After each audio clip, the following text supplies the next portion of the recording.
Good evening in Jakarta and also good morning in Mexico City.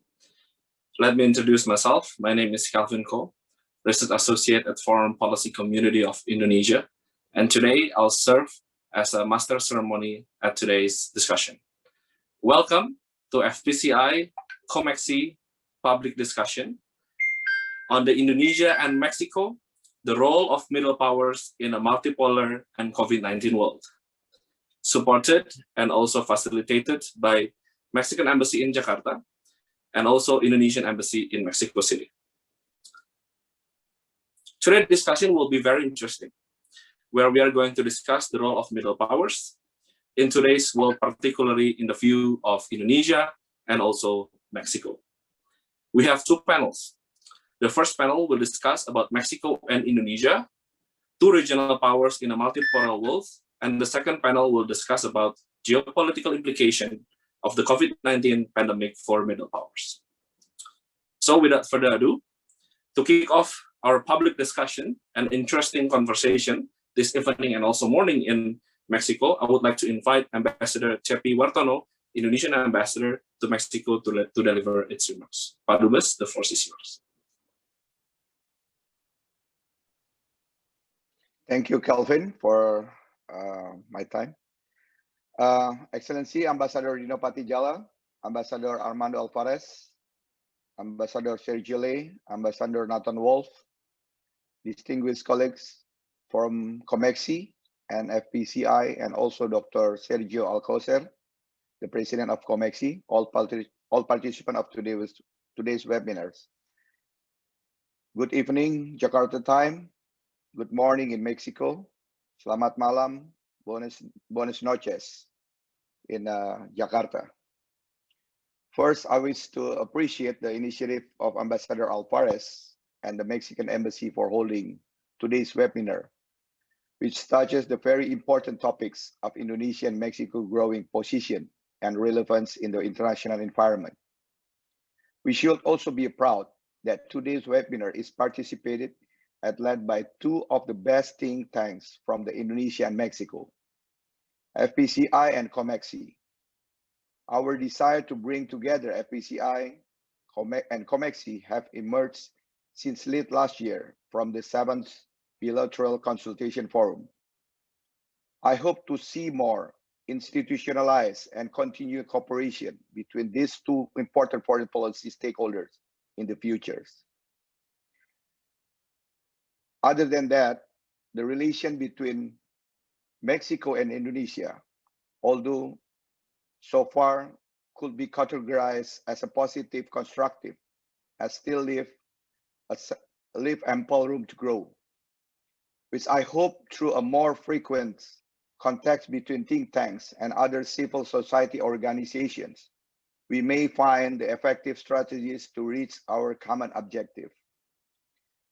Excellencies, distinguished colleagues, discourses on the position of middle power countries, its roles could not be separated from the context of the contemporary international relations. In my personal view, the current international system faces at least two main challenges. First, the relative decrease of the traditional power influence in global decision-making and governance, in conjunction with the growing capacity of emerging powers and their aspiration to play and contribute more towards global governance. The second is seemingly dwindling trust of multilateralism within the international community, and the fact the multilateral institution and the principle itself face limitation to be able to solve challenges in effective manners. Combination of the at least two factors, at least in my perspective, has generated a room for middle powers to fill in the possible vacuum left by traditional powers, while upholding the existence of multilateralism and bridging different interests to keep the word peace. It is in the context. I think that Indonesia and Mexico have played and will continue to play a significant role within the international system. as a countries with strong influence in their respective regions. Both countries have shown behavior as a middle powers, mainly through their activism in various multilateral institutions and preponderance to promote resolution and conflict peacefully and through dialogue. Distinguished ladies and gentlemen, colleagues, through observation, we could safely say that Indonesia and Mexico have demonstrated both willingness and real activism of being middle powers. Recently, Indonesia has been actively striving for a peaceful solution to the situation in the Southeast Asia region, not through controversial steps, but through a regional institution that has been well established, which is ASEAN. Indonesia's influence on achieving consensus on this issue is loud and clear. Through Indonesian membership in the UN Security Council 2 years ago, Indonesia has initiated or participated in various outcomes of the Security Council, as many as 110 resolutions, 112 press statements, as well as being actively involved negotiation to find a middle way on various different positions on the Security Council members countries. I could speak the same about Mexico. The confidence of select members to have Mexico holding the presidency for 2 consecutive years in the testament to Mexico influence and effective leadership in the region. This congruent view and interest of each as a middle power countries then manifested in the involvement of Indonesia and Mexico in MICTA.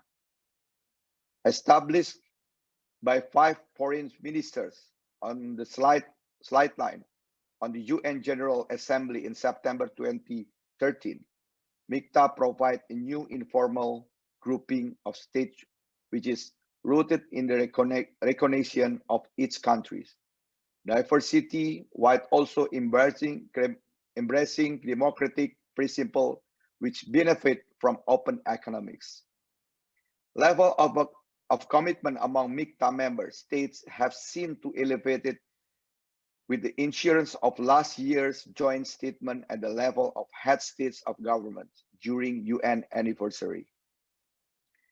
At last, I hope through today's discussion and sharing of views and thoughts, we may collect concrete steps and action to 2 governments could undertake to align 2 countries' position and fields or issues that we could work together to achieve a just and peaceful global order. Whilst being constrained by its limited capacity in military or hard power ownership, I wish you have a productive and constructive discussion. Thank you very much. Selamat malam. Buenos dias. Thank you. Thank you, Ambassador. So without further ado, let's begin the first panel. Mexico and Indonesia, 2 regional powers in a multipolar world. This session will be moderated by Dr. Sofwan.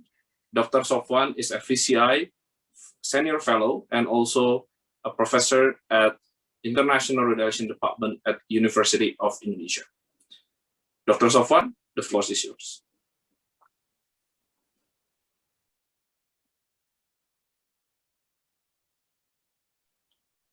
You are still muted, Doctor.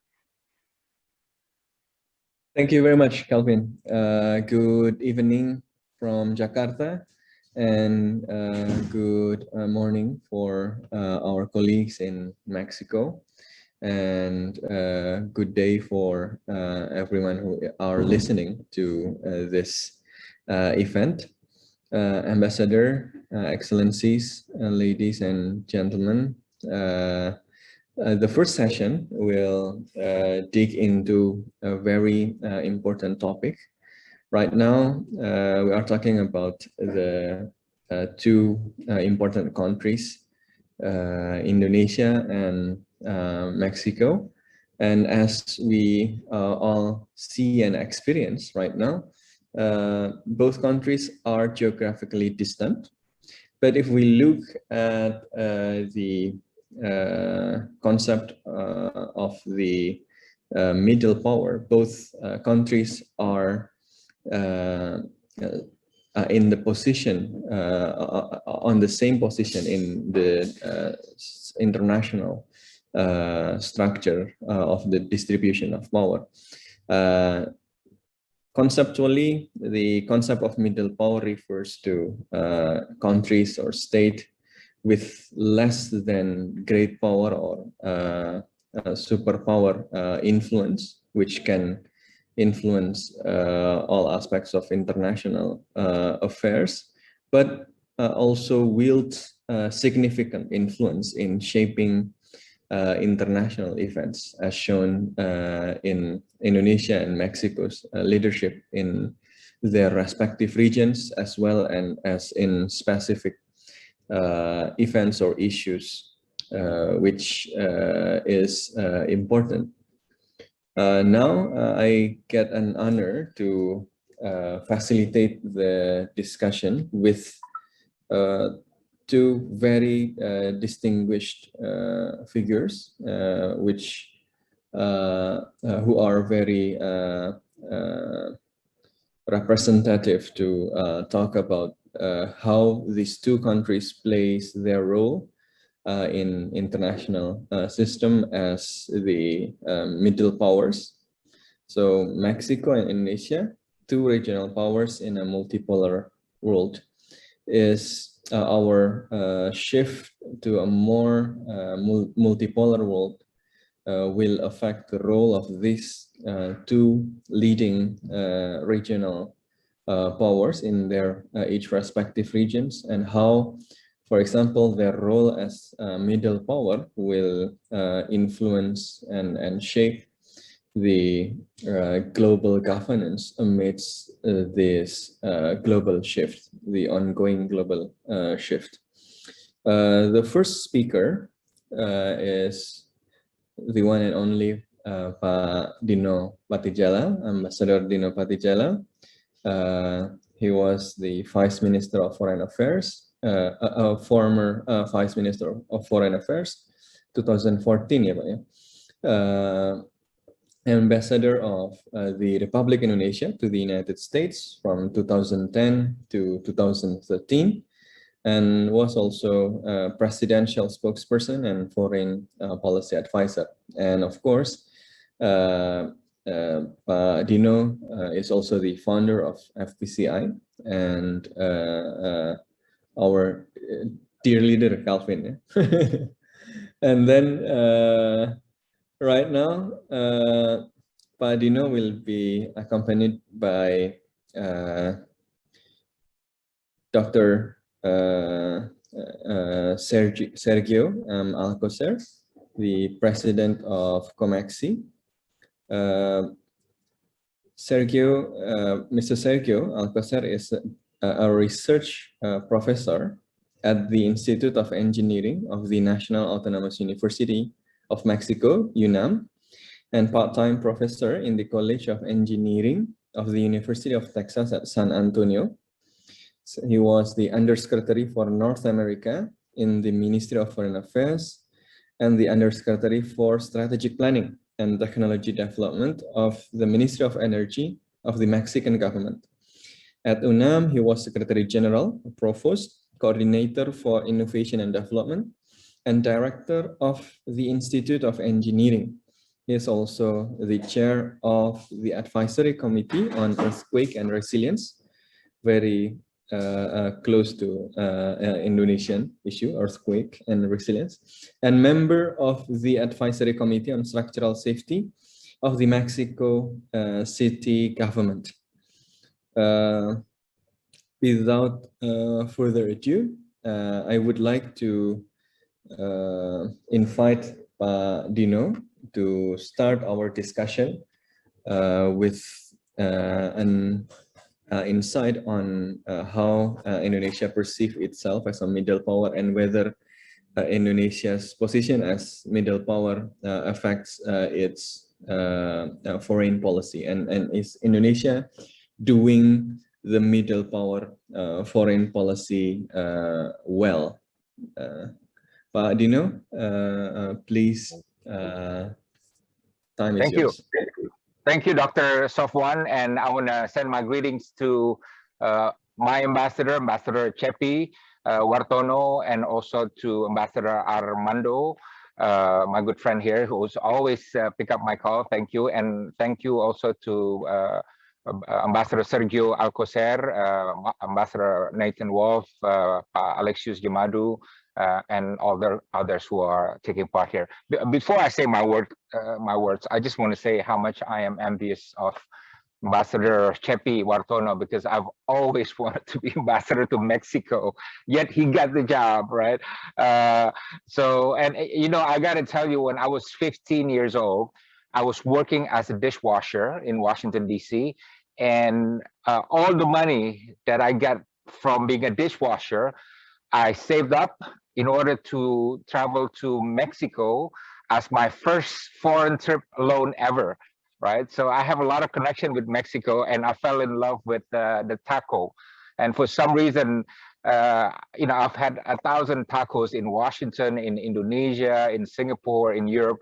There's no such thing as the real taco in Mexico. I don't know what it is, right? So even the Mexican restaurants here, they don't serve the same taco, right? So one day, if I go back to Mexico City, you're all gonna take me to a good taco restaurant. Of course, the more on the street, the better. For some reason, you know, the taste is more delicious.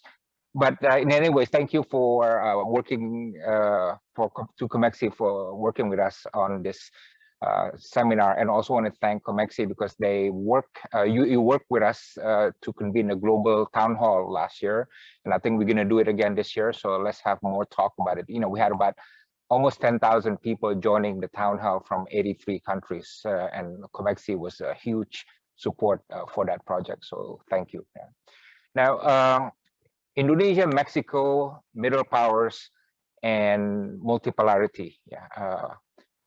Let me just begin this with this one point.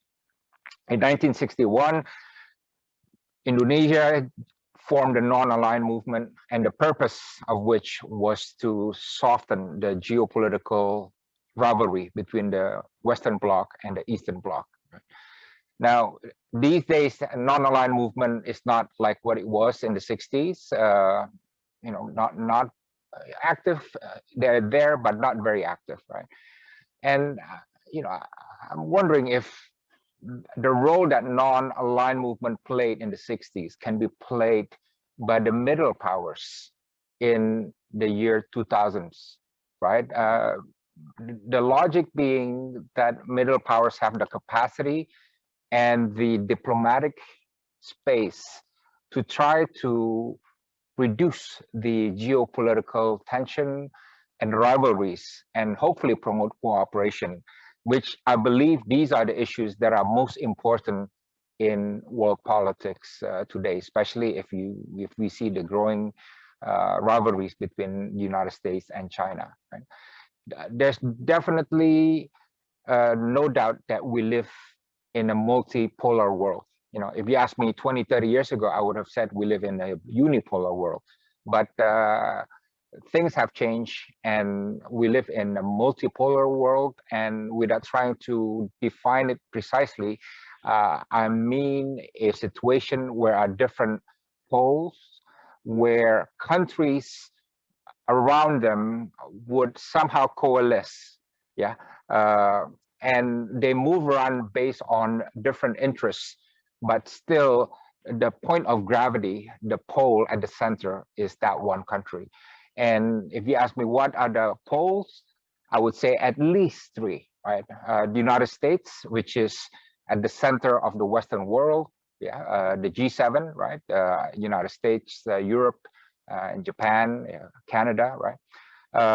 And the second pole would be China, right? With a totally different way of engaging the countries around the pole. They don't resort to alliances, military alliances, for example, whereas the United States does, right? And then Russia, right? A pole by itself, right?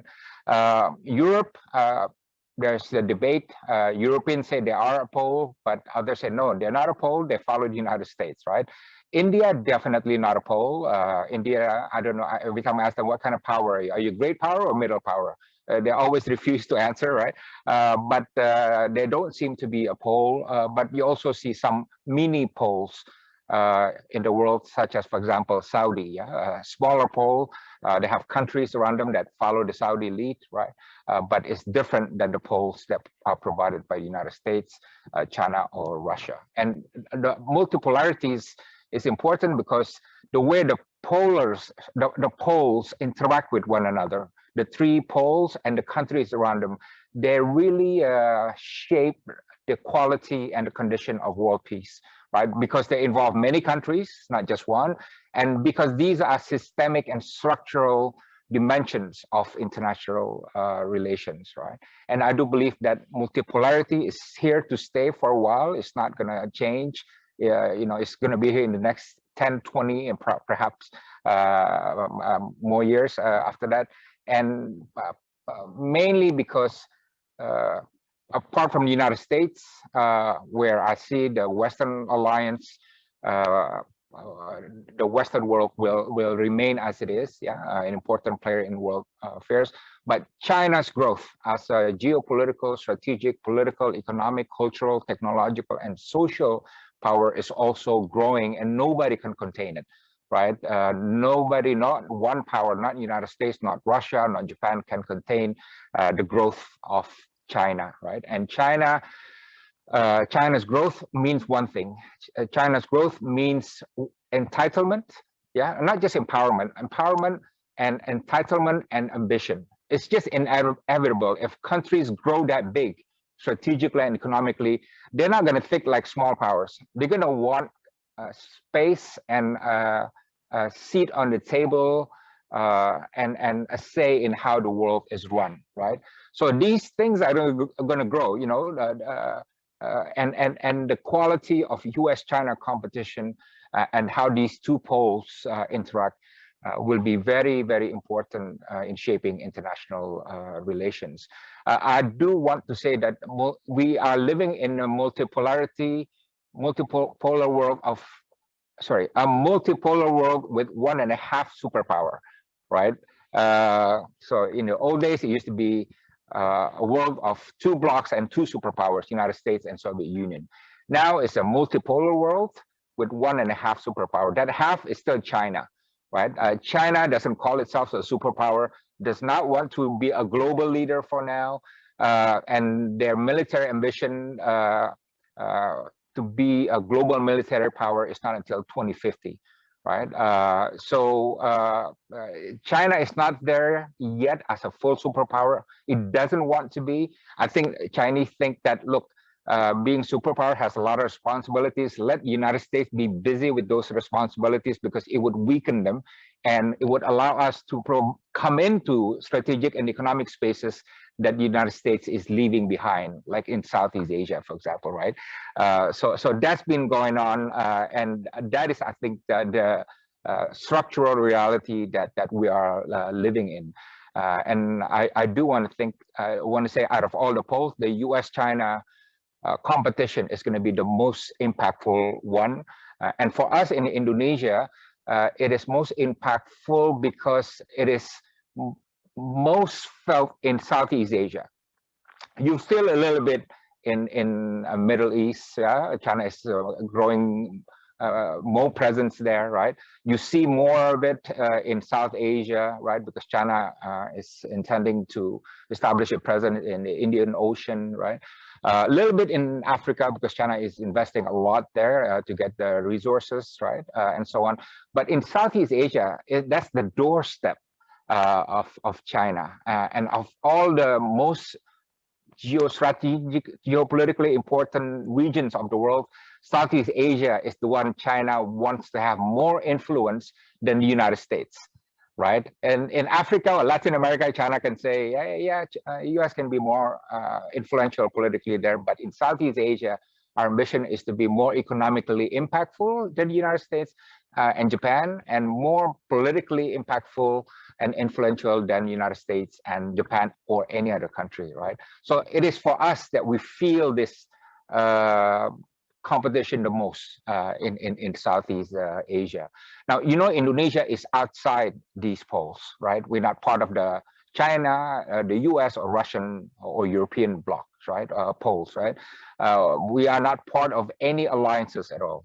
We have an independent and active foreign policy. And in fact, the term middle power is a new term for Indonesia, and it's a new term for our foreign policy. We did not really use them before, like 20, 30 years ago, we never used the term middle power. But we did our assessment of what kind of power we are. We found out we're not great power, we're not China, we're not the United States, but we're also not small power. And we found out that after the Cold War ended, we have become more agile and more versatile as a power. Because we are not tied to anybody, that means we can play in different fields and we can connect to different great powers effectively and comfortably without being tied by any corridors or fences, right? So that's what Indonesia is doing now, feeling like a middle power and wants to play a middle power role in world affairs. And our priority now is really to see the lessening of tension between US and China in Southeast Asia, right? This is why the concept of Indo-Pacific is becoming more important, because Indo-Pacific is not just a geographical expression. Indo-Pacific is a geopolitical concept of different interpretations. So President Trump used that term, Indo-Pacific, and now President Biden used it also. Japan used free and open Indo-Pacific, Australia and India also, and also Indonesia and ASEAN has its own Indo-Pacific. But our version of Indo-Pacific, if you look at the wordings, emphasize not so much on free and open, which is being emphasized by United States, India, India, Japan, and Australia, but on the inclusive and cooperative aspect of it, right? So if you want to see the difference in the terms, the Quad side emphasize the free and open, but the Indonesia and ASEAN emphasize the inclusive and cooperation, which means that, hey, we like Indo-Pacific, but if you guys come into our region, don't fight, don't compete, cooperate, you know, find something to cooperate with, cooperate on, and so on and so on. And this thing now is still fluid, right? It's still very interesting to see how these different interpretations of Indo-Pacific will manifest itself, especially because President Biden has really not spelled out what he means by Indo-Pacific. The only one change that I've noticed and we welcome is that Secretary of State Antony Blinken has now inserted the word cooperative in addition to free and open, which is a good thing, right? Which is a good thing. And Secretary and President Joe Biden has also said that we don't want conflict with China. We compete with China, but we don't want conflict with China, and have even spoken about the possibility of cooperation with China.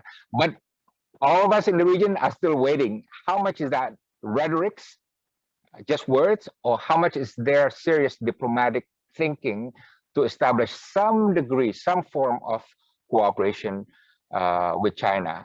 And for us in Southeast Asia, there's nothing we want more to see the first step of that cooperation in our region, right? Whatever it is, it can be the most meaningless cooperation, but if it happens in our region, we would really welcome it. As you know, Japan and China, two rivals, have already agreed to work on a project in Thailand, right?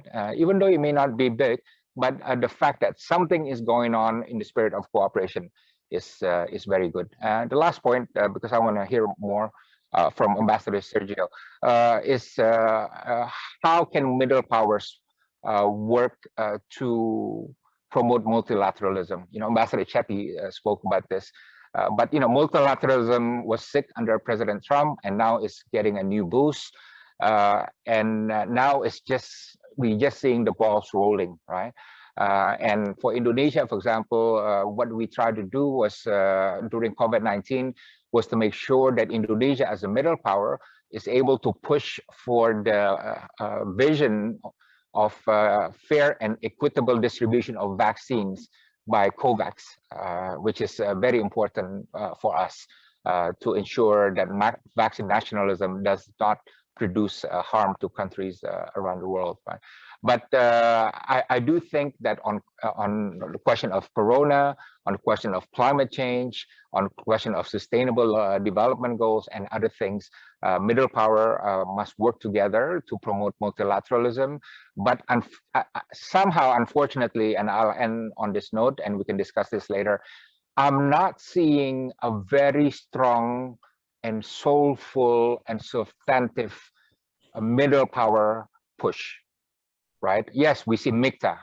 Absolutely, the presidents issue declarations, joint statements, the foreign ministers meet. But if you want to be honest about it, we really have not seen a strong middle power engagement for strong diplomatic push at the UN, geopolitically or economically or other things, right? It's still lacking that electricity and lacking that substance and push, right? So I think that's the challenge. How does Indonesia, Mexico, Turkey, Australia, Korea really push the MICTA concept to become really, the way non-aligned movement was in the 1960, something that moved the needle in international relations. So I'll stop there. Thank you very much. Thank you very much, Ambassador Dino. I think it's very clear and comprehensive assessment on the role of middle power and especially Indonesia and Mexico in this changing world. We are entering, in the terms of Dino, a multipolar world with 1.5 superpower. This is a very interesting term. And in that transition, as in other transition in the history of global politics, is always chaotic, always a lot of tensions, and tensions are also felt here in Southeast Asia. And if we look at the literatures of middle powers, one way of conceptualizing middle powers, apart from its position in the distribution of power, is its middle powership, its role, its behavior. And one of the important behavior of these middle powers is characterized by their role as mediators, consensus makers, and support for diplomatic and multilateral mechanisms. And I think in this transition towards this multipolar and 1.5 superpower, this role of middle powers as bridge builders, as honest brokers, as middle powers with the capacity to maintain the stability and the working of multilateral institutions are important. But Pak Dino also mentioned that there is lack of middle power push currently. I would like to invite Ambassador Sergio to comment on this, and or whether middle powers such as Indonesia and Mexico have the capacity to influence the international order significantly, and are they doing their role as middle powers right currently, or what can be done to create a better middle power push in order to create a more stable and cooperative international order. Thank you. Ambassador Sergio, time is yours. Thank you very much, Dr. Sofan, for this very kind introduction, and good morning from Mexico, good evening in Jakarta. Thank you very much to our Excellencies, Ambassador Armando Alvarez and Chepi Wartono, for leading this effort and for having us today. And thank you very much to Ambassador Dino Patijalai for his kind words towards Mexico and for towards our tacos. of course, you're always very welcome to come to Mexico, and we will take you to many places you will never think about, but I know you will enjoy. And I'm very pleased to be together with two very good friends and excellent diplomats from Mexico, Ambassador Sergio Ley, who is certainly one of the foremost leaders in the foreign service in Mexico, and Nathan Wolf, a young diplomat that led very significant posts abroad in Mexico. So very happy to be with them. And thank you very much to all our Indonesian friends that are joining today to this talk. Ambassador Wartono started his words about global governance. And I think this is very relevant when we talk about multipolar world. And if we talk about global governance, if we have to rate it, probably the grading that we'll be assigning it will be a medium to low, perhaps. And this has to do with the architecture that was designed decades ago, in which the main relation was between countries. And that's why the word international comes from. So that's between nations. Now the world has changed, and not only the powers are located in nations. Companies, transnational companies, bring their power, or they share the power very significantly around the world. The Googles, the Amazons, the Alibabas, and these companies, in many cases, are stronger, and they have more resources than many countries in the world. So when we talk about the world governance, we need to include them, as well as we need to include NGOs who have been increasing their size and increasing their impact and power within the world. So when we talk about global governance, it's not only, I think, only related to countries, but also related to other powers or to other factors that are so significant in the world that they may change the economy, they may change technology, they may change the way we see things. COVID-19 has been proven an example on how the power, how significant are these factors or these powers. The pharmaceutical industry, for example, has shown to be a significant factor in, of course, curbing down the COVID, and the way they have developed the vaccines so far have showed us how important are these new powers coming into play. And for example, the way in which we are now interconnected, for example, Zoom or any other platforms from these transnational companies have taught us how powerful are these enterprises in order to really manage and to sort of modify and modulate how we survive and how we connect, how we interact. So when we talk about global governance, I think that we need to include these other factors into question. So I guess one of the issues that have to be discussed is how can we, Indonesia and Mexico, as Ambassador Jalal mentioned, can change the narrative in the international arena. I think that both countries have been quite successful in terms of bringing consensus to their own regions. For example, Mexico has been always very open to develop consensus in Central America and South America and other areas. We have been leading peacekeeping efforts in the region, and that's something that is very well recognized in the region related to Mexico. However, the question that now we have to face is what can we do together, Mexico and Indonesia, in order to bring a global governance into a more stable and particularly leading to building peace. I think one narrative that we need to change is not to avoid conflicts, but rather that building peace and building a stability. And I think this would be one scope that would be different from what we have been doing. Mexico is a country, as you know, that is neighbor to the United States. So for us, the most important relation, of course, is that with the United States. It's our neighbor, it's our friend, in many circumstances, is our ally, or we are allied to them. And certainly it's an associate in trade and economic terms. Of course, there are things that we don't share, like, of course, the Americans don't share with us. But that doesn't put us in a situation that we only need to look to United States, or by that means to Canada. The foreign policy in Mexico has been successful in diversifying with other regions. One region that I think we need to look more closely is the Asian region, and particularly a country like Indonesia. If we compare Mexico with Indonesia, we are very similar in numbers in many aspects.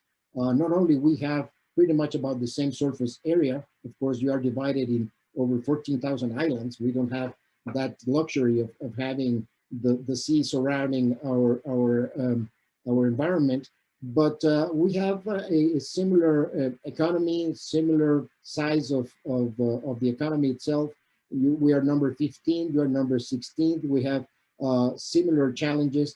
But one thing that I think is very significant, and we need to learn from Indonesia, is that over the past 20, 30 years, you have maintained a constant policy in terms of attracting investments.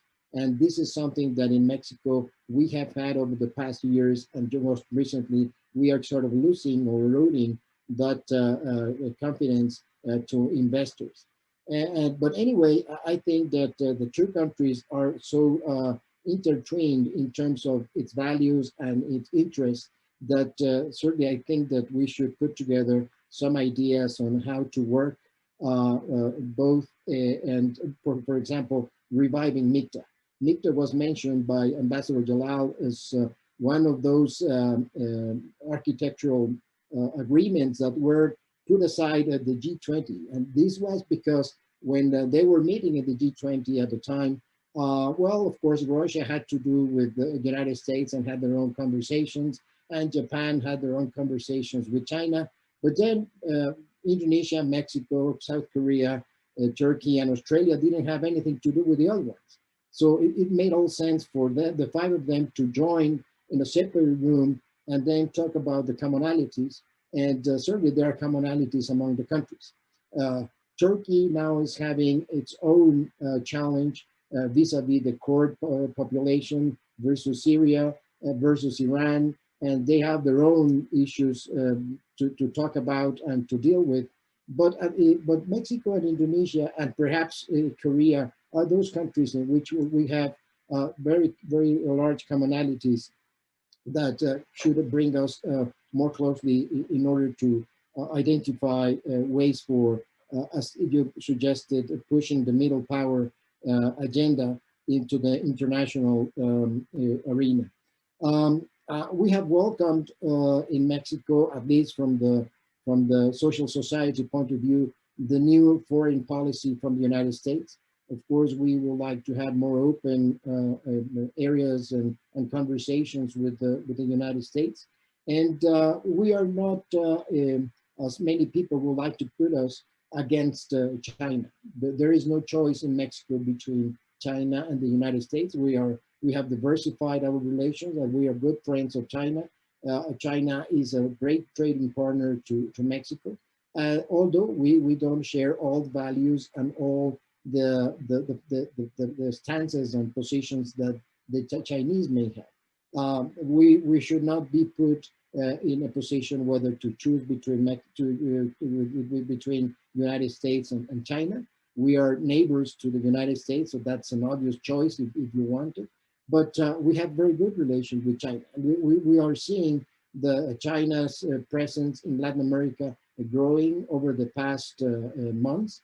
And this is not that we are concerned about, we are interested in seeing how we can cooperate more with China. The initiative, the Belt Road Initiative, is so significant and so attractive that for us it would be of interest to learn all the experiences, and if they are positive, that we could take advantage of this.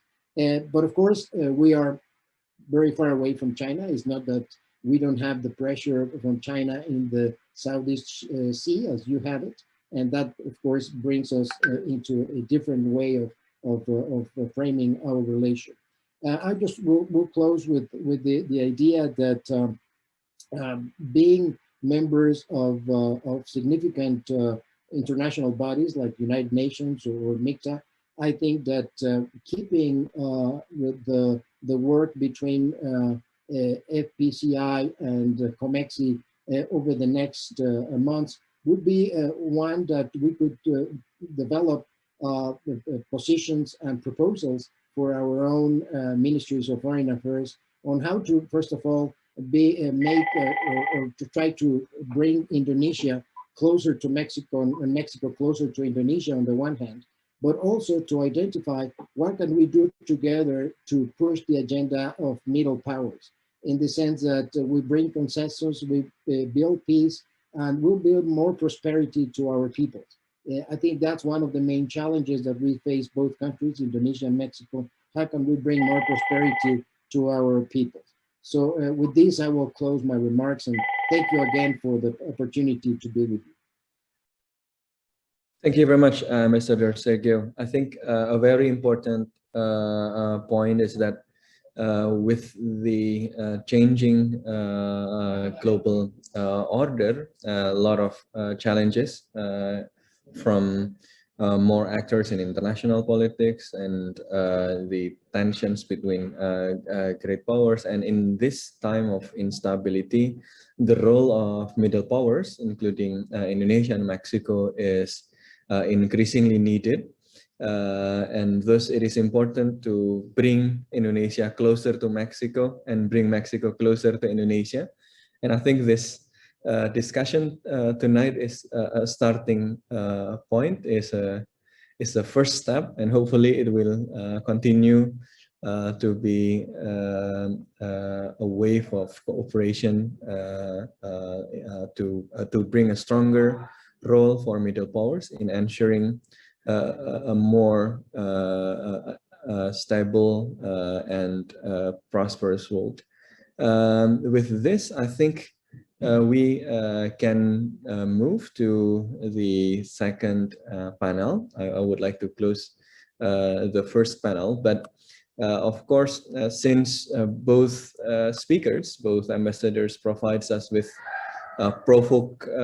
provocative thoughts, with very insightful observations, I guess that many viewers are having their burning questions. So please let that question burn. We will provide the session for Q&A later after the session 2. So keep your questions, and maybe you can also write your question if you are afraid to forget that. But first, we will move to the second session, and after that, we will go to the Q&A session. Calvin, back to you. Thank you very much for listening. Thank you, Dr. Sofwan, and thank you both for Dr. Dino and also Ambassador Sergio. I think we have a very comprehensive discussion about the view about multipolar from the view of the lens of middle powers. And now let us sift the envelope more to discuss about how the geopolitical in the multipolar and also in the COVID-19 implicate the middle power itself. So I would like to welcome the discussion in the panel 2, the geopolitical implication of the COVID-19 pandemic for middle powers. Will be moderated by Ambassador Sergio Lei. Let me address his curriculum vitae a little bit. So Ambassador Sergio is a very old friend of Indonesia, of course, because he was served as Mexican ambassador to Indonesia in 1997 to 2001, and also Mexican ambassador to the Republic of China in 2007.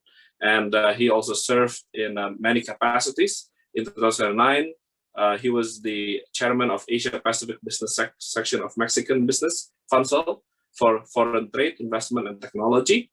And in June 2019, he was appointed member of APEC Business Advisory Council, ABAC. And July 2019, he was also joined the editorial board of the El Universal newspaper as the member of International Affairs Committee. So without further ado, I would like to welcome Ambassador Sergio to moderate the session. Please, Ambassador. Oh, thank you very much indeed, Calvin, for this introduction. First of all, I would like to thank very, very much to those wonderful lectures, thoughtful lectures that have been given by Dr. Alcocer and Ambassador Patti Jajal. Really, they are very thoughtful lectures that we will make us to think a lot about what you have said and continue with what you have proposed in that respect. Good morning to all participants in Mexico and good evening to all participants in Indonesia. I had the privilege of moderating Panel 2, Geopolitical Implications of COVID-19 Pandemic for Middle Powers. As we have heard in the first panel, our two countries are middle powers with a specific weight in world affairs and by reasons of size of the economy, population, and insertion in the global value chains. Mexico and Indonesia are two countries that have transited quite successfully from regimes that had limited liberties to vibrant democracies, hand in hand with a private sector well committed with development. But the COVID-19 pandemic has beaten badly by our two countries. We were not prepared. In fact, no one society in the world was well prepared to deal with what has become twin evils, a sanitary emergency and an economic catastrophe at the same time, a phenomenon that the world has not seen in over a century. For Mexico and Indonesia, it is important to deal with shocks like this. It is important to have joint efforts and on technical and scientific cooperation to be able to successfully face unexpected calamities and disasters in the future, human and environmental. We count on human infrastructure, experiences that could be very valuable to share, and they are wise to the return on resources investment. In the post-COVID world, the economic and commercial relations will be of a different trend. We have to be well prepared to incorporate massively all our enterprises, especially the small and medium enterprises, in the digitalization processes in order to face successfully the challenges of the future. If you allow me, I will say a word about trade and market penetration. Indonesia could be an ideal platform for Mexico business willing to penetrate in the large market of ASEAN, free of duty, and also the tremendously huge free trade agreement of recently agreed of the Regional Comprehensive Economic Partnership, the RCEP, either trading or manufacturing in this country. Vice versa, Mexico could be the most advantageous base for Indonesian businesses willing to make inroads in markets all over the whole of the Americas. For discussion on this and other subjects, we have two extremely knowledgeable individuals. Nathan Wolf, a former ambassador of Mexico to Singapore, Brunei, and Myanmar, who knows quite well the region, with wide and valuable experience on both the private and public sectors, and inclusive and extensive experience in practice as a keynote speaker in multiple countries and educational institutes. Also, we had the privilege of having Professor Alexius Gemadu, an outstanding scholar, Dean of the Faculty of Political Sciences of the University of Pelita, Harapan, with a remarkable science and curriculum of studies in prominent universities, and a PhD from the Catholic University in Leuven, Belgium. He is the author of a significant number of books and articles in national and international journals. Without further ado, I give the floor to Mr. Nathan Wolf. Please, Nathan, the floor is yours. Thank you very much. Good morning, Mexico. Good evening, Indonesia. It's great to share the stage with dear friends and very distinguished panelists here in Indonesia. I want to thank COMEXI, FPCI, and the embassies of Mexico in Indonesia and Indonesia in Mexico for the invitation to be part of this webinar and discuss about the role of middle power in a multipolar and COVID-19 world, particularly the geopolitical implications of the COVID-19 pandemic for middle powers. We are almost the antipodes, but having the opportunity to be many times to Indonesia, I was able to witness the great similarities we have as societies, such as a vibrant culture, family values, and even the love for spicy food. Now, I would like to share some thoughts about the important role of middle powers like Mexico and Indonesia in different multilateral fields. Traditionally, the middle powers are often the champions of multilateral cooperation in areas of trade, diplomacy, security, and most recently, because of the COVID-19 pandemic, global health.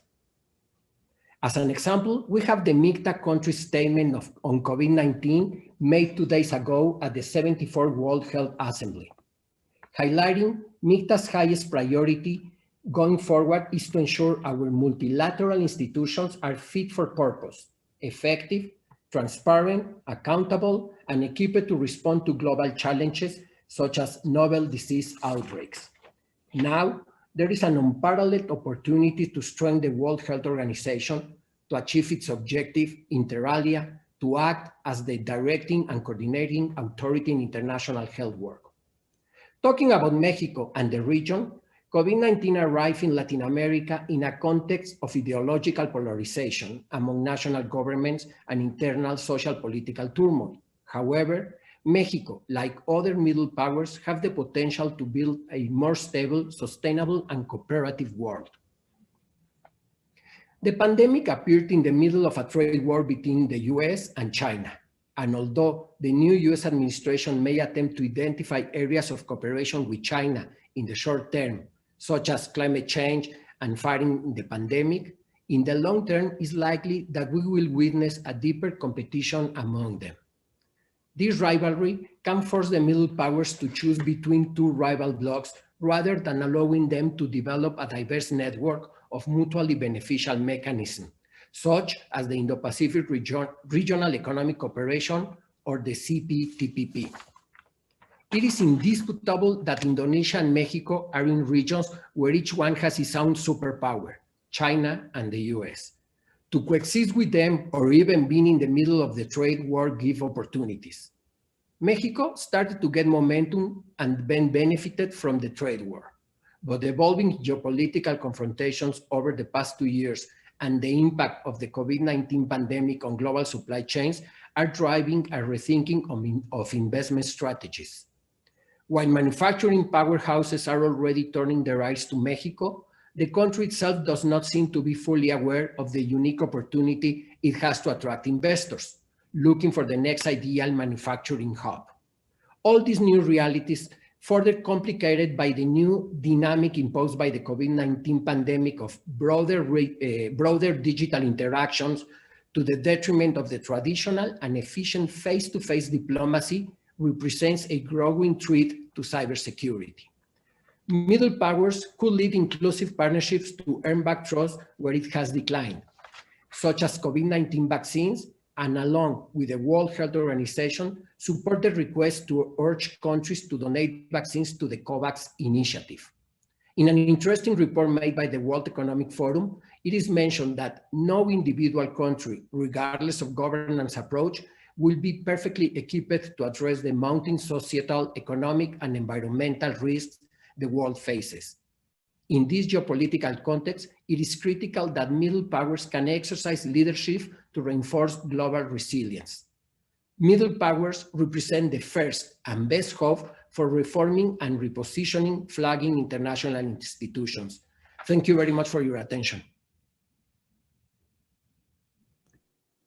Oh, thank you very much, Nathan. It was a very thoughtful thought about what the middle powers can do in this crisis, a sanitary crisis. And I think that it is, you are quite right.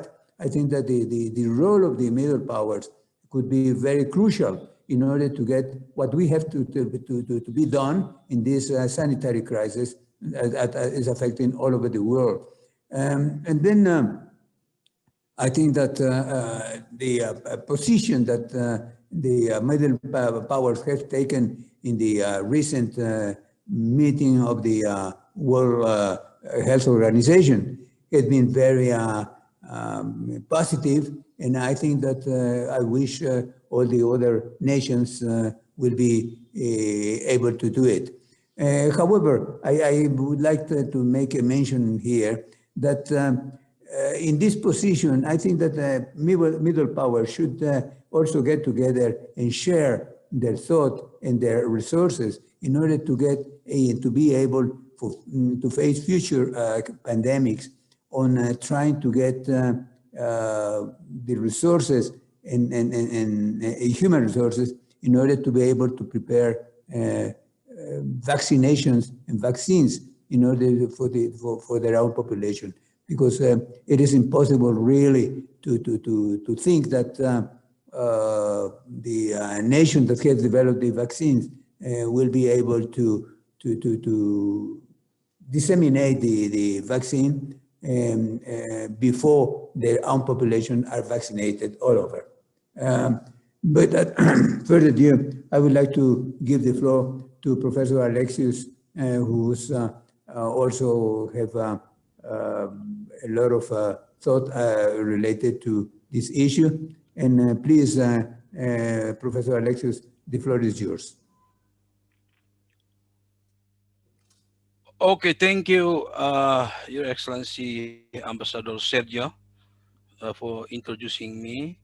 And first of all, I would like to thank Ambassador Dino and also Your Excellency, Ambassador Chepi in Mexico. I think it is a great honor to be in this forum, to be in the midst of many prominent diplomats, ambassadors, Your Excellencies. So I think it's really a great honor to me.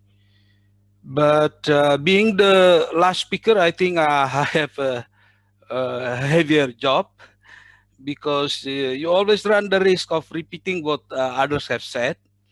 But I have prepared my text, so if I repeat what you have said, I don't do it intendedly.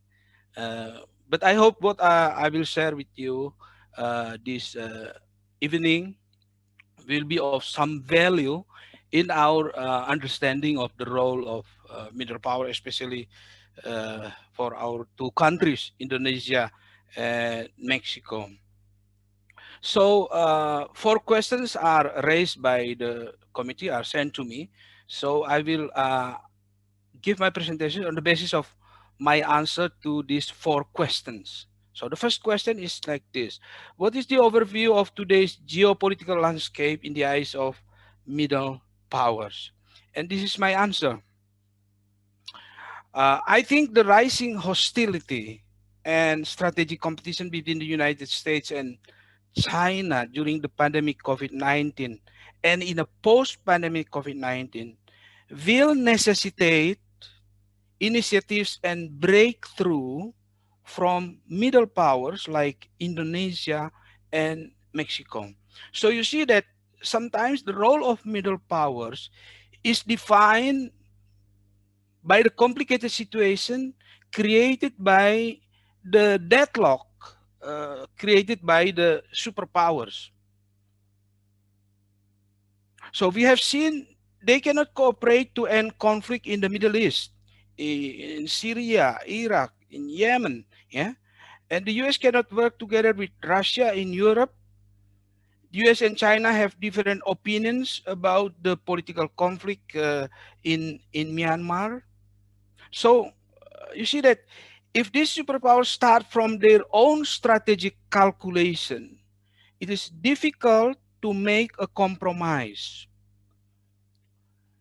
And in that kind of situation, the superpowers give room or space for initiatives that come from middle powers, which are acceptable to both United States and China. So I take the liberty of focusing on Southeast Asia, where Indonesia has the chance of playing a positive role as a middle power. So the two superpowers, the United States and China, have conflicting strategic interests in South China Sea and the Myanmar political conflict. As the traditional leader of ASEAN, Indonesia is supposed to play an active role to restore peace and democracy in Myanmar. Although, I have to add, support from China seems to be indispensable. I think with the rising tension between the United States and China during the pandemic COVID-19, middle powers like Indonesia and Mexico can be a source of alternative solution for global and regional order, as the two countries can play a positive role for their respective region.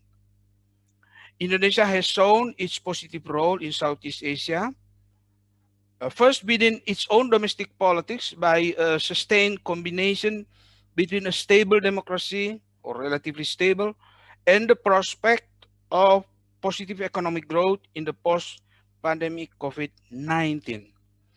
Thus, a general overview of today's geopolitical landscape in the eyes of middle powers is that being in the middle between the superpowers and the small powers, they are expected to initiate the revitalization of multilateral cooperation through international institutions to ensure a quick recovery of the global economy in the post-pandemic era.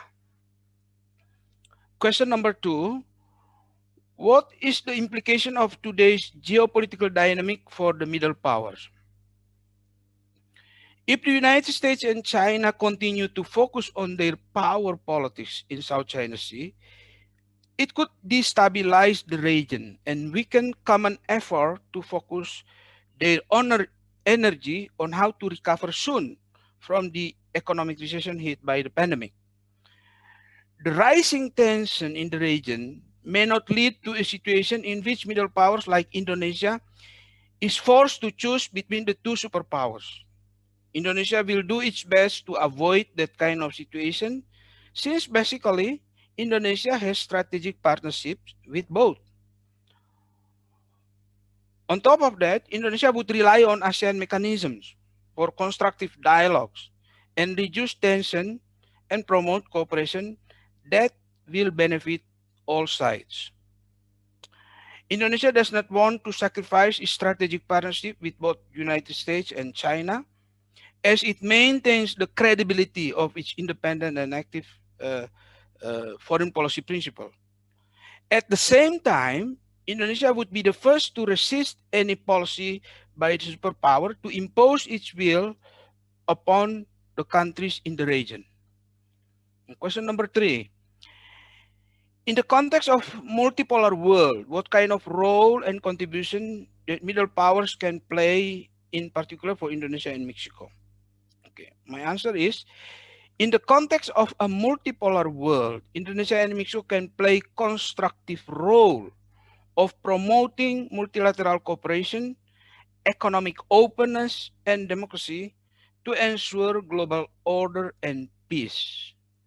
On top of that, the two countries may also play an important role in combating transnational organized crime, cybersecurity threats by state or non-state actors, drugs trafficking, terrorism, and human trafficking. The unique source of influence for middle power is that they have enough room or space for initiatives by reaching out upward to the superpowers and downward to smaller powers. Thus, as such, they are a source of creativity and breakthrough in international relations, in resolving international conflict. When superpowers are constrained by the rigidity of their global strategy, or when smaller powers do not have enough political leverage to be taken seriously in global politics. And the last question is, how should middle power like Indonesia and Mexico play its role in the region and global? They should capitalize on their capability of reaching out to all directions to cultivate a culture of dialogue and prevent power politics from taking over the stage of international politics. So very important. Middle powers have the ability of creating regional and even global mechanisms to resolve international conflict in a peaceful way. And due to the openness of their political systems, Indonesia and Mexico can invite the participation of civil society organizations to strengthen the social legitimacy of any international endeavor. Middle powers have great contribution to the establishment of regional peace and stability and even global order to ensure the workability of international institutions where all stakeholders put their trust to save all mankind from catastrophic implications of issues like climate change, terrorism, drugs trafficking, human trafficking, and gross human rights violations. But of course, the middle powers cannot work alone. They need to include the superpowers if they want their proposals achieve their intended goals. Now, in some cases, we need to be realistic because both the middle powers limited by the indispensability of the role of the superpowers. I think the realists are right here that sometimes rules of the game are unavoidably determined by the superpowers, unfortunately. They must have diplomatic skills to reach out to the superpowers and smaller states to come up with realistic and acceptable solutions for many global issues. Indonesia and Mexico are members of MICTA, a group of middle powers who are also members of G20. To avoid deadlock or stalemate these multilateral institutions, middle powers can formulate their common interests and do their best to contribute to restore global economic growth after the pandemic COVID-19 for the best interest of all humanity. So that is my share with you. That's all what I want to tell you. Thank you. Thank you very much, Professor Alexius.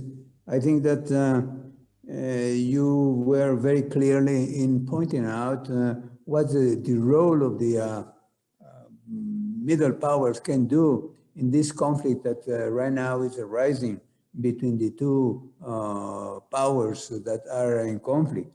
And I think that this role of the middle powers is quite positive in your proposal, that can be the actors, the active actors for bringing peace and stability in the region. And of course, this will bring stability and peace all over the world.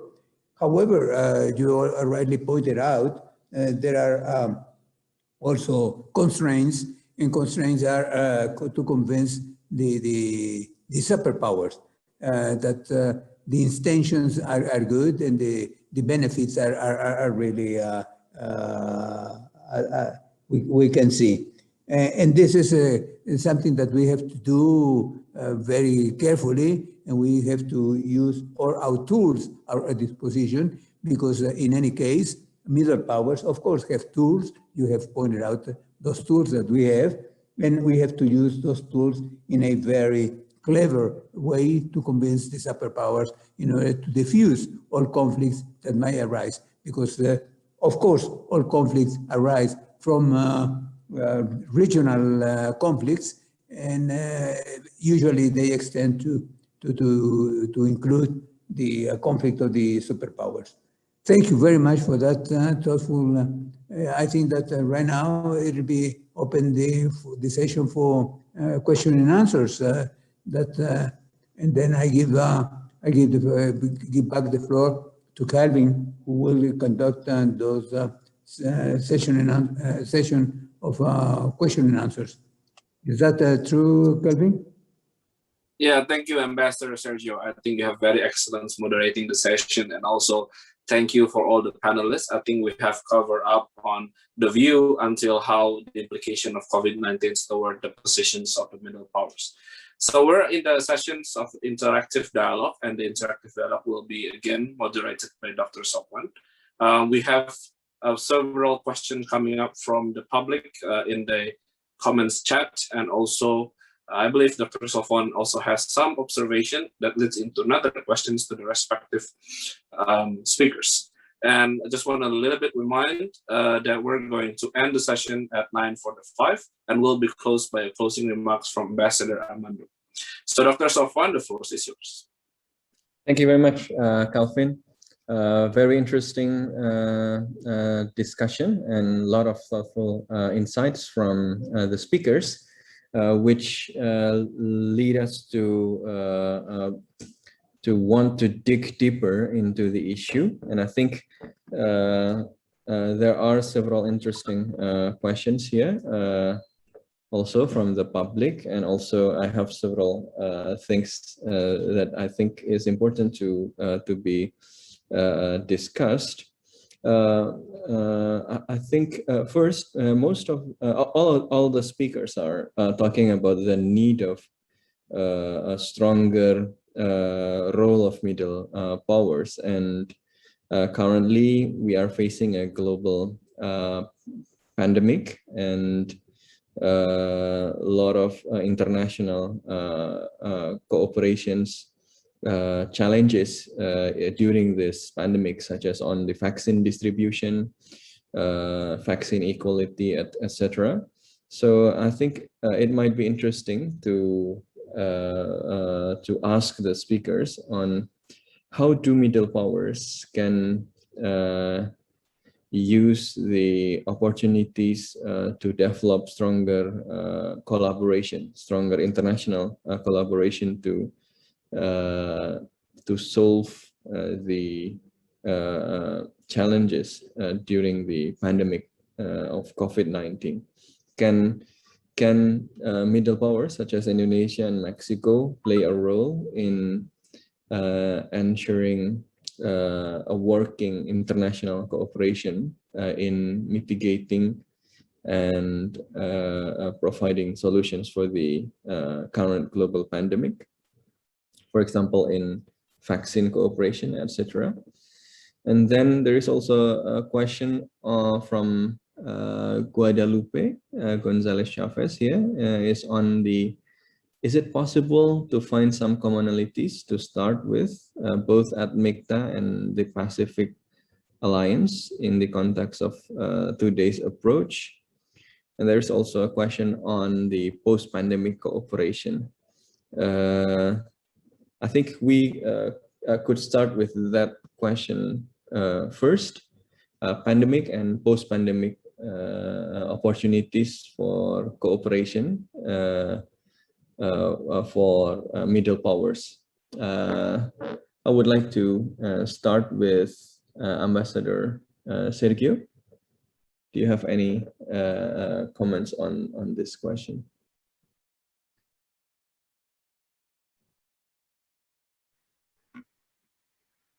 Dr. Alcocer, for you, this question. Do you mean Ambassador Sergio or just me? Oh, Mr. Alcocer. Yes, Sergio. Yes. Well, I think the question I think is of large significance. I think that we need to move in two directions. I think in one direction we need to be much closer in Mexico and Indonesia. I think that we need to get more often together, and I think this webinar should be a starting point, working between FPCI and COMEXI in order to identify common issues between our two countries. I think that's very first point. The second point is that I think that Nathan, Professor Alexius, Ambassador Ley have spelled out what are the topics in which we need to work together. The COVAX or the vaccine, the strengthening of the World Health Organization, I think should be one of those topics. This is a pandemic, COVID-19, but eventually we will have a pandemic in 2025 or 2030 or 2050. And I think we need to prepare ourselves. And we were not prepared, as has been mentioned. And I think Indonesia and Mexico can work together with the World Health Organization in order to strengthen the preparedness, the alert system, that we don't have the alarm system in the World Health Organization, and also the policies that are related to vaccine production and vaccine distribution. This is something that we need to work right now in order to be ready for the next pandemic. One thing that, for example, Mexico has had with Canada and the United States is a mechanism called NAPAPI to be prepared for these sort of emergencies. Unfortunately, this mechanism was not started when the COVID-19 emerged. And so this was an example on having a mechanism that was not used, and the three countries pretty much followed their own path. And and the consequences are there. So I think that having a common mechanism could be of significance, and that mechanism should be implemented through the World Health Organization. Now, we work together, Indonesia and Mexico, through the World Trade Organization rules. And once we get a free trade agreement between ourselves, eventually, but in the meantime, we need to work with the WTO. WTO faces significant challenges on many fronts. Vaccines is one of those. Energy is another challenge.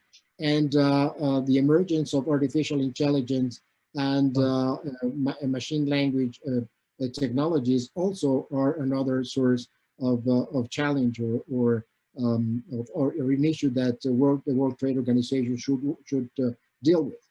Again, I think that this is one of those topics in which Mexico and Indonesia should work together in the framework of the World Trade Organization. Climate change is another significant topic. As we all know, this is the main challenge towards humankind. And we need to, Indonesia and Mexico are among the 4 or 5 countries with a large biological diversity. So we have a commonality also in that front that makes us, or should make us, work together. And I think the future of the world is to work with different regions. MICTA could be one of those. Mexico is member of the Pacific Alliance, and Indonesia is also partner to some of the countries in the Pacific Alliance. So working together with these inter-regions or these blocks would make more sense, because if we have commonalities among 5 countries, MICTA, 4 countries in the Pacific Alliance, well, yeah, you bring the middle powers not being led by Mexico and Indonesia, but then you have 10 or 9 countries in this case that are speaking the same language. So I just want to mention these topics, but I think that COMEXI and FPCI have a very interesting role of, as I said, first of all, developing a roadmap to increase and deepen the relation between Mexico and Indonesia on one side, but also to work with other partners to develop a roadmap on how ourselves as middle powers can engage and can influence the world. Yeah, thank you very much. I think very important to highlight here that the pandemic situation has led to a need for stronger collaboration between middle powers, and actually it is already starting with some initiatives, some cooperation, some collaboration in different platforms, but we need to push that further. Professor Alexis Jemadu, do you have any view on this in the context of pandemic COVID-19? Okay, thank you, Sofan. I think it is a very interesting question. And I believe that the middle powers can play a very important role in this kind of situation, because you know that in a global calamity like COVID-19, countries tend to care about their own interest. So nationalism is on the rise, protectionism is on the rise, because everybody wants to take care its own interest. Now, within that kind of situation, I think Indonesia and Mexico can come up as a good members of international community in taking initiatives, because this global calamity tells us one thing: how much we depend on each other in order to solve our problems. So interdependence is the good narrative to be promoted by middle powers, because they have the flexibility of reaching out to all directions. As I mentioned in my presentation, they can dialogue with the superpowers, and they can also reach out down to the smaller powers in the region. So they play a very important role in this case. Can start from economic cooperation, yeah, in order to restore our economic growth, but they can also revitalize the function of multilateral institutions, the only hope we have for justice for humanity. So they play a very important role for the distribution of vaccines. So somebody has to take initiative to take care of the poor countries. And I think Indonesia and Mexico, they can take initiative to think about developing countries in general. Yeah. So to ensure justice. So that is my view, Pak Sofan. Thank you. Thank you very much. This is the age of, because of the pandemic, many countries are becoming egoistic, including the great powers are keeping the vaccines for themselves. And Alexius mentioned that it is time for middle powers like Indonesia and Mexico to remind the world that we are dependent on each other. I think it's a very important point. Ambassador Nathan, do you have any addition to this? Yeah, actually, we have to work closer, either in formal groups or in informal groups, such as APEC, CTPP, G20, MICTA, the Pacific Alliance, the ASEAN. I think the middle powers like Mexico and Indonesia have a broader representation of interests of different countries that can raise the voice towards the superpowers and put in the agenda the hard topics that most of the countries are faced, and Mexico and Indonesia represent many of those broader interests among small and medium countries in the world. Basically, and I'm agree with what already Sergio Alcocer and Professor Alexius already said. Thank you. Another endorsement for the collaboration.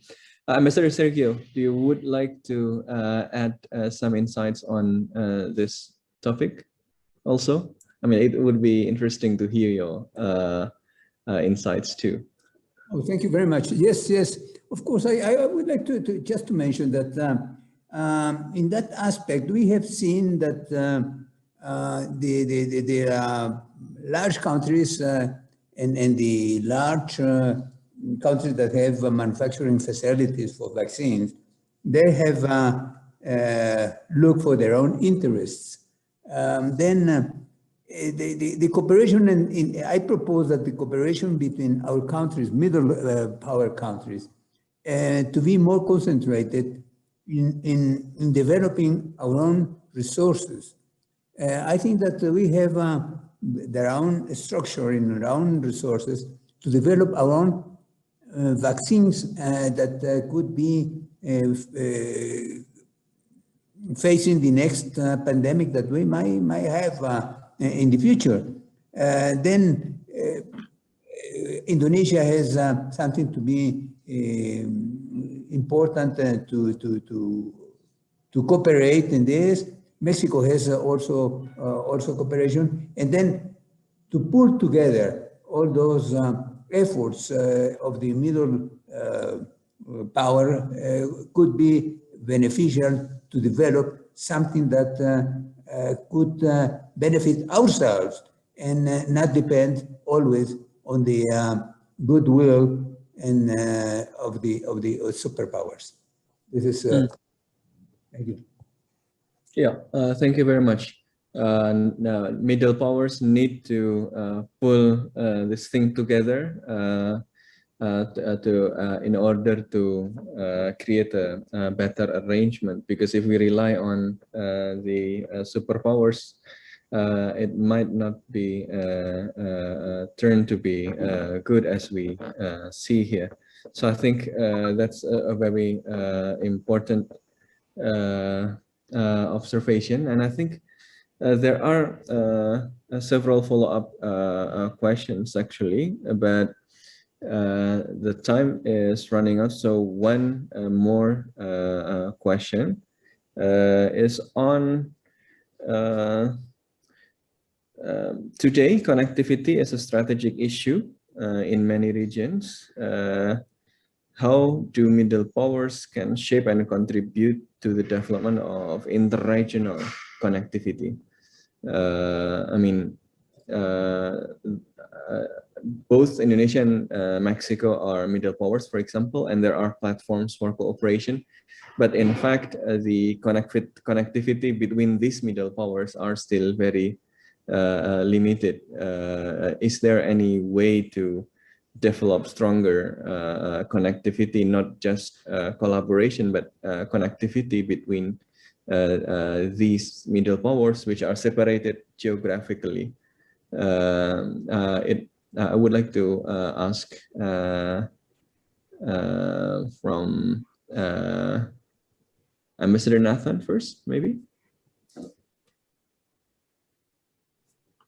Certainly, one of the challenges that we face is the connectivity and the distance between two key regions like Latin America and Asia, and particularly Southeast Asia. I think there is a lot of trade opportunities, a lot of cooperation programs that we can encourage. But first of all, we have to put attention to the infrastructure and the connectivity that we need to make these all things available.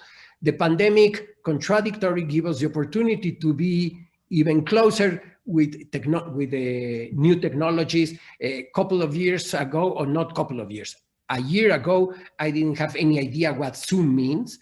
And nowadays I have to be in Zoom almost every day. So yes, it's true. We need that infrastructure. We need that connectivity, but we have to be more creative and take advantage of this new reality, these new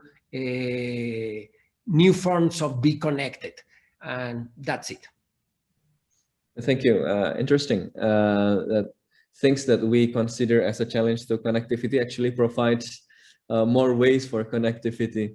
Pak Dino, do you have any comments on how to develop stronger connectivity between the middle powers separated geographically?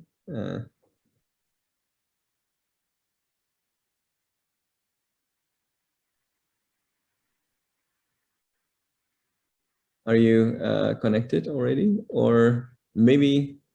Sorry, yeah. Are you asking me a question?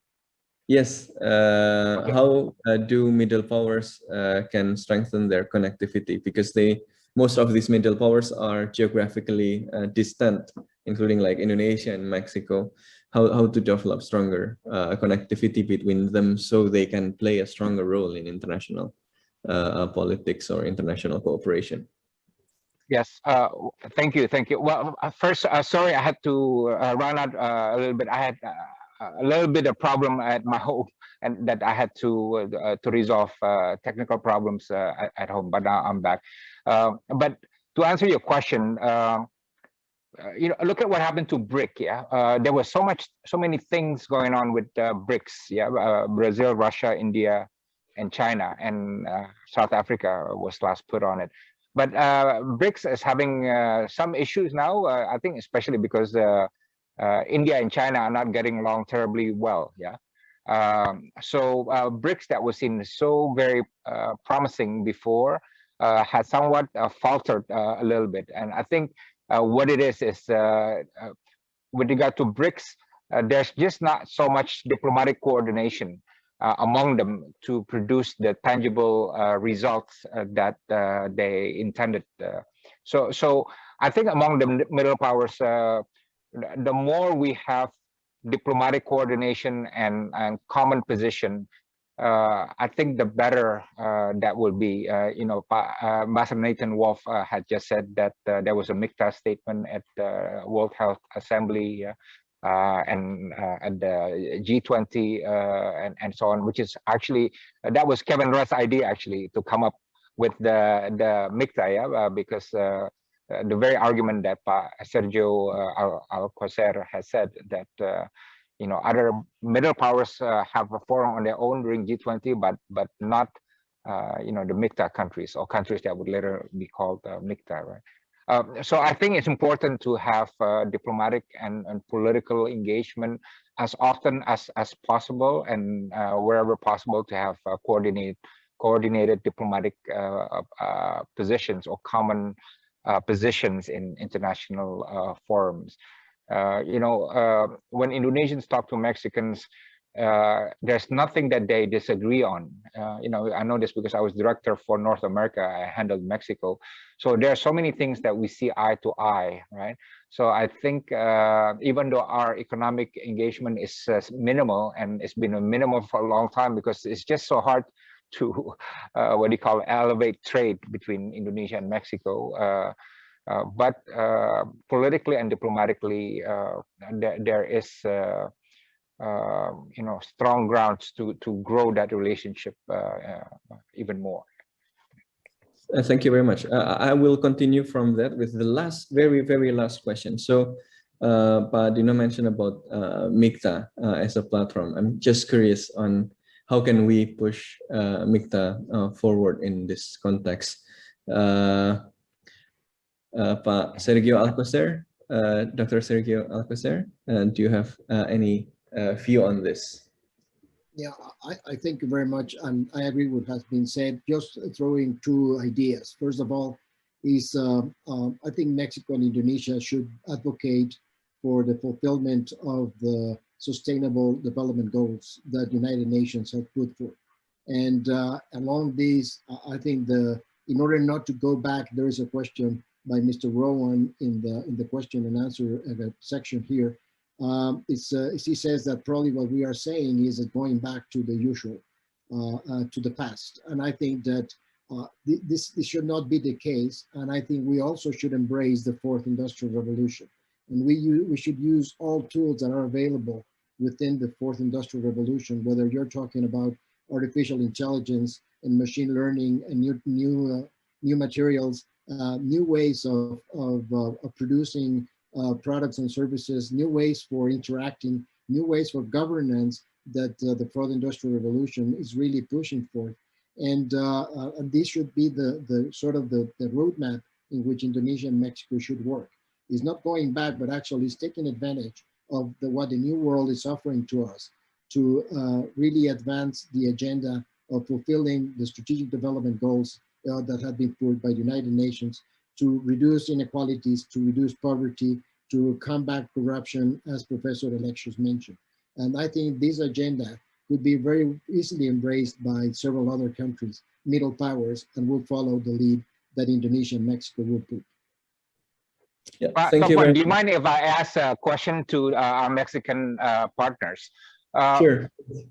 In the Western world, there's great debate about the international order, and the thrust of the debate is the liberal international order that the United States and the Western world developed is now under threat from countries outside the United States and the Western world, right? And that is everywhere I go to World Economic Forum, Raisina Dialogue, Shangri-La Dialogue, and all kinds of forums. They're always talking about that. And I should say in Indonesia, we don't have that debate at all, right? Pak Sofwan, right? Nobody's actually talking about the international order, and we don't even know what to call it, right? Certainly we don't call it the liberal international order in Indonesia. So we're not having that debate, but we're also asking what the next or future international order will be.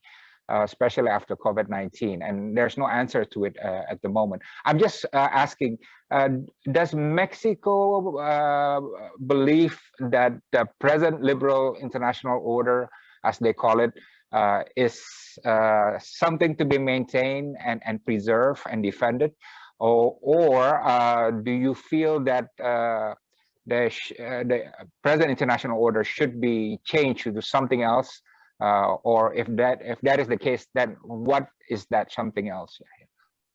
Yeah, Ambassador Sergio, you raise your hand, so maybe you can answer this, please. I would like to just mention that I think that every country, every society has chosen its own way of developing and its own way of doing what they want to do. I don't think that any institution or any country should impose any way of life towards the other. And I think that no one, not even China, is trying to export its way of government, not the way of doing the economy, of managing the economy. However, I think that in that aspect, I think that the politics of the United States is a little bit wrong, in the sense that they are creating an enemy that do not exist. Then creating also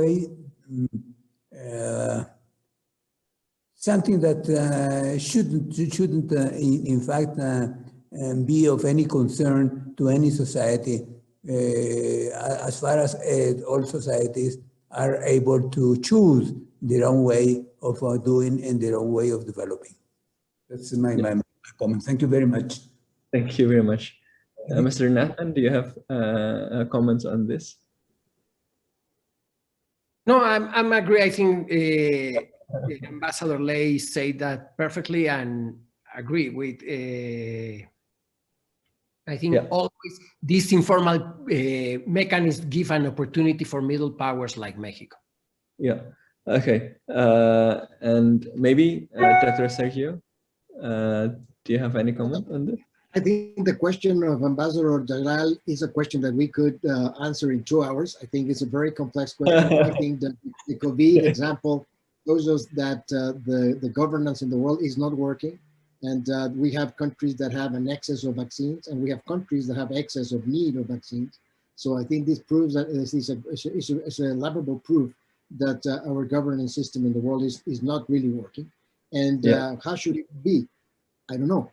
I think this is something that we need to discuss and sort of to define, but it's not only a definition that should include countries, but should include other actors in the world. As I mentioned, these huge transnational, huge NGOs that are participate every day, and they make decisions sometimes even more significant than what the countries can do. Yeah, thank you very much for the question. I think this should be perhaps another topic for another webinar in the future. Yeah. And we are going to look forward for that because there's also next year we can go there, Pasofwan, Mr. Moderator. Next year, FPCI will bring a delegate to Mexico, and we'll have a full day discussion on important issues. I promise you, right there. We have it in the taco restaurant. We can have all the discussion that you want. Yeah. Yes, and absolutely. That will be the key for strengthening the role of middle powers. I think we have come into the end of our session. It was a very insightful discussion. Do you have any last message for this session, Ambassador Sergio? I think Ambassador Armando Alvarez gets a message to close the session. Yes. Yeah, sure. Please. Okay, thank you. Yes, thank you very much. Thank you. Good evening in Indonesia. Good morning, Mexico. This has been indeed a very, very successful event.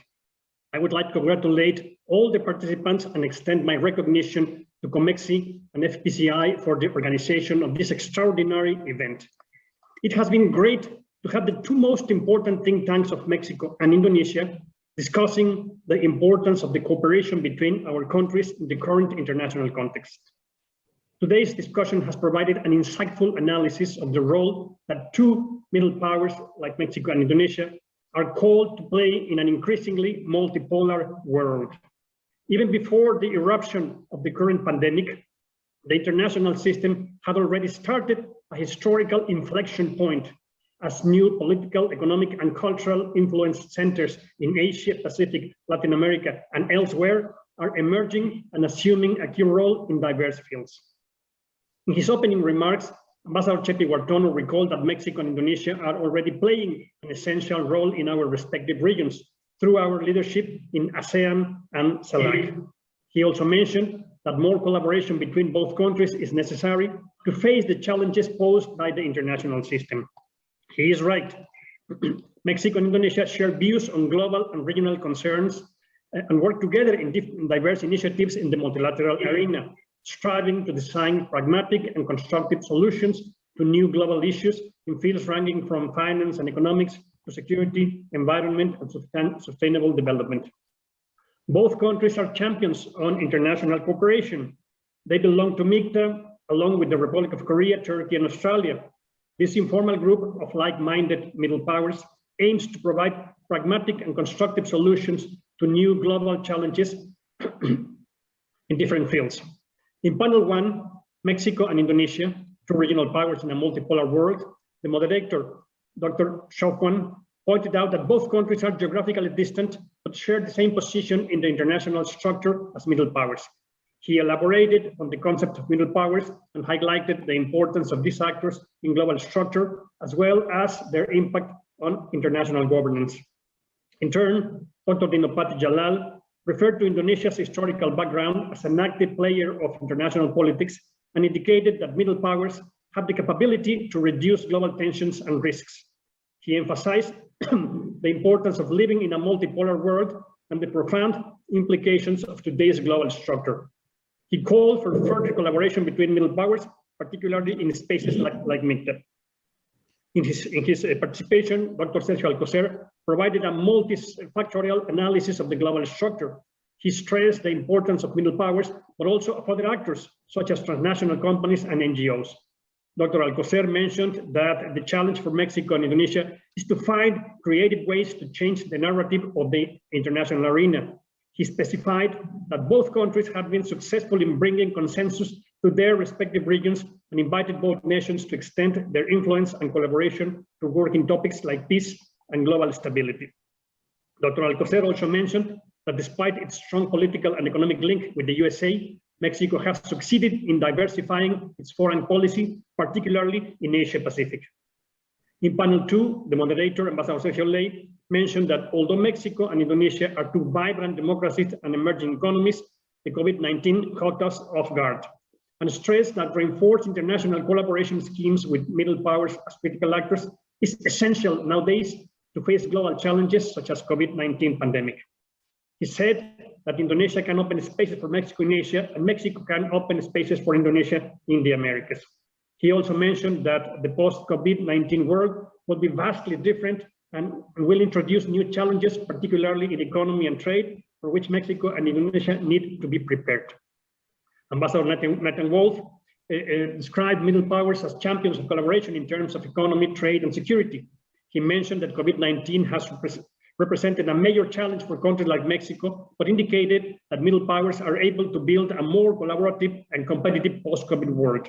He stated that the US-China competition should be seen as an opportunity to develop new structures between the middle powers.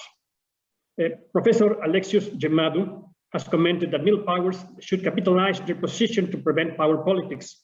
They should create regional and global mechanisms to solve problems in a peaceful way, ensure workability of state institutions, advance the global goals in fields like climate change, terrorism, human rights, transnational crime, and others. And he said that as members of MICTA and G20, Mexico and Indonesia should try to help restoring economic growth.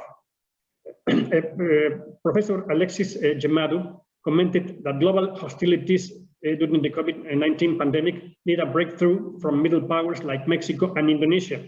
He said that superpowers have given room for initiatives that come from emerging countries, and mentioned that middle powers, particularly Mexico and Indonesia, can be a source of solution for global problems based on the fact that we are stable democracies with a growing economic power. He also referred to the importance of building a constructive dialogue among middle powers to promote democracy and to ensure global order and peace. In summary, all the panelists have noted that the world has been immersed in a dramatic transformation in recent decades, and the COVID-19 pandemic has only accelerated those changes, bringing new and unprecedented global challenges. They also coincided in stressing that the current situation opens spaces for international collaboration among new actors, especially the so-called middle powers, such as Mexico and Indonesia, that are called to lead innovative projects and initiatives aimed to provide cutting-edge solutions to some of the most challenging problems we are facing. Indeed, our countries have proven to be heavyweights when it comes to proposing and operating multilateral initiatives. They should continue strengthening their role as growing pillars of the international system and must be prepared to respond to the most pressing global challenges. For doing that, we need more mutual knowledge at all levels. And this has much to do with connectivity, as it was mentioned during the question and answer session. And as Ambassador Sergio Ley and Ambassador Chepe Guartono mentioned, we need more Mexican and Indonesian officials, scholars, business people, scientists, artists, and yes, more think tanks from both countries speaking among them, as it has been the case of this interesting webinar. So congratulations again to all participants, and thank you very much for your kind attention. Thank you very much, Ambassador Armando Alvarez. And I think that's a very comprehensive summary of this session. So I don't have to summarize it. So I will just wait for the taco, and I will return the session to Calvin. Thank you. Let's have a big hand for all of us. And thank you both for COMEXI and also FVCI. And thank you for those who are watching through YouTube channel and also now at Zoom. Thank you for staying up late until here in Indonesia. And I also, those who are in Mexico, you have a very great day. So thank you for COMEXI and also FVCI. Thank you also for Indonesian Embassy in Mexico City and also Mexican Embassy here in Jakarta for facilitating and supported this initiative. And don't forget also to follow the activities of FVCI and also COMEXI at respective social media handles. FVCI with @FVC Indo and COMEXI at COMEXI. So thank you very much. See you in the next session or in the next initiative between both COMEXI and FVCI. Bye-bye.